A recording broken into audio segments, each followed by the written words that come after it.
This is the frustration, Mr. Chair. Salamat po. Mr. Chair. Senator, Mr. Balbuena, you want to interject?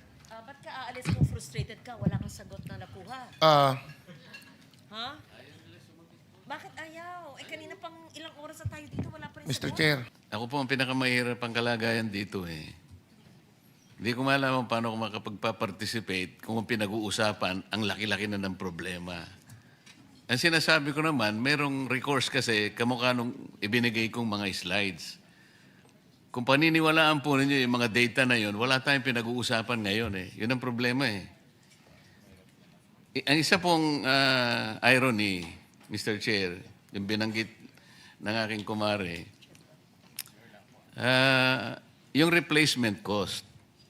Okay? So, gusto kong balikan yun. I want to belabor that kasi yung pong nakaraang hearing natin last Tuesday, maliwanag po na sabi ninyo, DOE, meron tayong 46 days for diesel at that time. Tuesday po ito. Sa kerosene naman, meron tayong 53 days. Ang pinag-uusapan natin doon, after 15 days, mula nung sabihin ng Pangulo na meron tayong 50 to 60 days inventory, biglang pumalo sa 110 pesos per liter. Ngayon, sabi nyo kanina, meron kayong monitoring function under RA 8479. Pwede rin yung gamitin yung EO 839. Meron kayong pwedeng gawin na mag-issue ng show-cause order. Ano po yung una nyong ginawa? Tinignan nyo ba kung anong basis nung 110? Iyon po yung gusto kong balikan eh. O bigla na lang kayong naniwala, hindi kayo nag-validate, dati po nilang inventaryo yun eh. Paano po magiging 110 from 55? So kung ginamit po ninyo yung tungkulin nyo under the law, like kayo nagmo-monitor, ini-screen ninyo lahat, did you ask them to present, for example, documents na to validate na kailangan 110 na per liter? Kinuha nyo ba yung mga dokumento sa kanila na bumili na ba on the replacement cost ang basis? Paano po nangyari yun? Inventaryo po ang pinag-uusapan natin. Wala pa naman eh. Ang problema kasi sa replacement cost kasi, Mr. Chair, kahit na wala pa yung ibibili nila sa susunod na kanilang pagbili, ay dapat nandun na yung cost na dinidictate nung Argus at saka nung MAPS. Yun ang problema eh. Ito pong replacement cost, Mr. Chair, konektado po doon sa sinasabi nating rackets and feathers irony. Ano po ibig sabihin nun? Ito pong rackets and feathers irony focuses on the asymmetry of pricing. Where prices shoot like rockets when the global prices rise, but they fall like feathers when they drop. Ganun po eh. Sino po yung tinatamaan, di ba? Yung taong bayan. Can you explain that? Paano po naging 110 nang hindi nyo man lang nababalidate? Oh. Thank you very much. I mentioned to the director of the Oil Industry Management Bureau is to submit how the OIMB does its monitoring. But to answer it precisely, we can Hindi have... po, after 2 weeks, naging 110. So did you confirm that? Did you validate that na talagang bumili sila at 110 pesos per liter? O ginamit pa lang nila yung kanilang inventory because at that time, meron pa silang 46 days for diesel and 53 days for gasoline.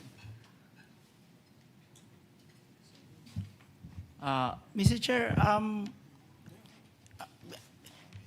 because we always have the cyclic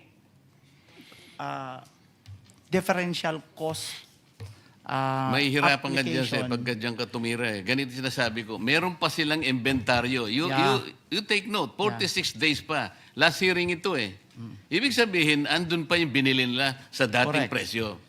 Ngayon, after 2 weeks, bigla nilang sumirit. Sabi nga nila. Yeah. 110. Na ngayon, nag-a-average na ng 126. Paano nyo minonitor?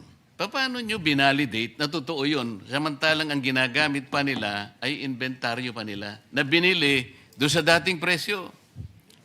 Mr. Chair, because basically it's like saying that the diesel we consume is around 33 million liters per day.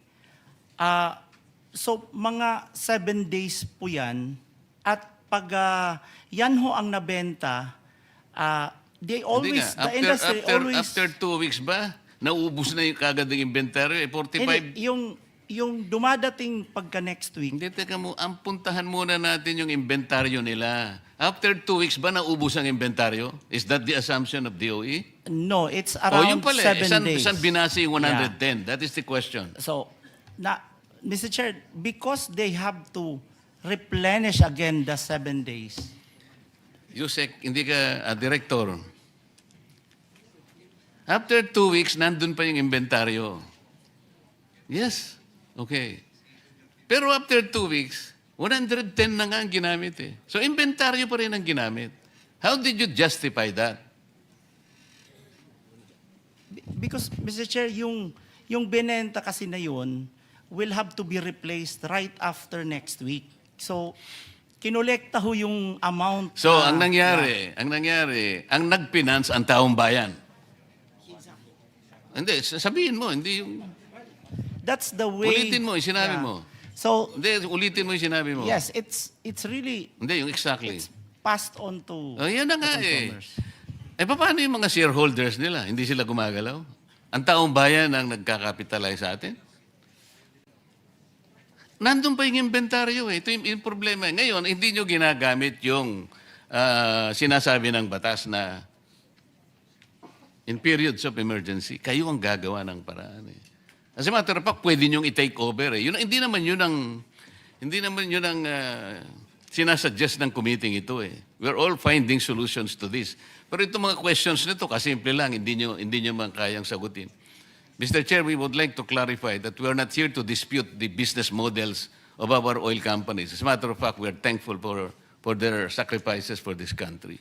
Kaya lang, it would appear that the business models are no longer responding to the crisis kung paniniwalaan natin yung binabanggit ninyong problema kinakarap natin. But until and unless we're able to validate yung data na pinresent ko kanina, we're almost 4 hours now since 10 o'clock in the morning, pwede nga yung vessel to tank eh. Gamitin nyo siguro Panamax vessel. Ang ano niyan siguro is about 100,000 metric tons per container. Wala man nagbabalidate po, Mr. Chair. Para sana uwi na lang ako. If you prove me wrong, halimbawa, mali yung nakuha kong information, so magsosorry na lang ako, Mr. Chair. Pwede naman ako magsorry kung mali eh. Hindi, nahabulin ko na lang yung tao ko, yung kaibigan ko na nagsabi sa akin ng gano'n. Bakit mo sinabi ito? Mali pala. Kasi gusto ko lang makatulong talaga eh. I wanted to be wrong kung mali talaga. But you have to prove me wrong. Government to government, hindi nga dapat mangyari yung pumunta nga. Andun nga yung tangke, yung mga tangke ng 2 refineries. Rotterdam refineries produces, I think, 1.2 billion barrels, per day. At nandun ang kanilang tangke sa Singapore. Petronas also, andun ang tangke nila. Ayun po yung kanilang presyo. No, nobody is reacting to this. Pinag-uusapan natin yung problema at ang mga measures na gagawin natin without even going back and checking whether those data are valid or not. So, paano yung replacement cost? I already told you, kung papayagan natin yon after 3 weeks or after 2 weeks, 3 billion pesos per day. Did you check this? You say? Okay. No, did you check that it's 3 billion pesos per day ang income? Pireset ko kanina. But the collection this week was also used to purchase the the level, even higher level of products. Kinuha mo na kagad kasi dapat sana there should be a point where the replacement cost should begin. Saan ba magsisimula?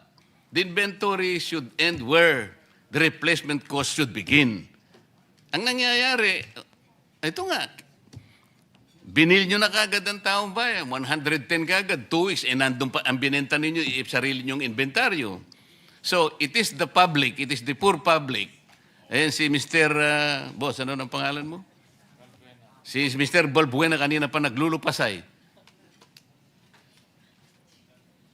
So, Mr. Chair. Mr. Chair. Mr. Chair, we're not saying that that is right in the business the way it's but now you are deregulated. not answering my question, Director. Sagutin mo muna eh. Is the 3 billion pesos per day? 1 month lang ito eh. So per day ito, 3 billion. Yes, Mr. Chair. If the perspective, because it's a matter of perspective, if the perspective is to ensure that the 7 days used up this week will be replaced by next week immediately, then the oil company has to collect that level of collection to be able to purchase the 7 days replacement. So we can always go back to the 45 to 50 days supply.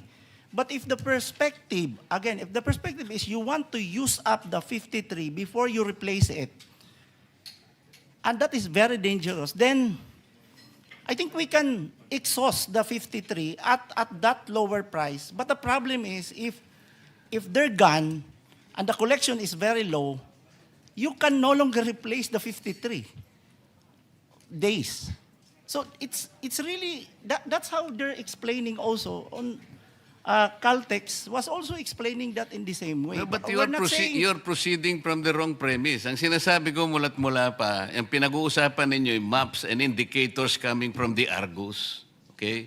Yun ang basis ng replacement cost. Okay? Ito yung spot market ninyo, ito yung trading floor ninyo.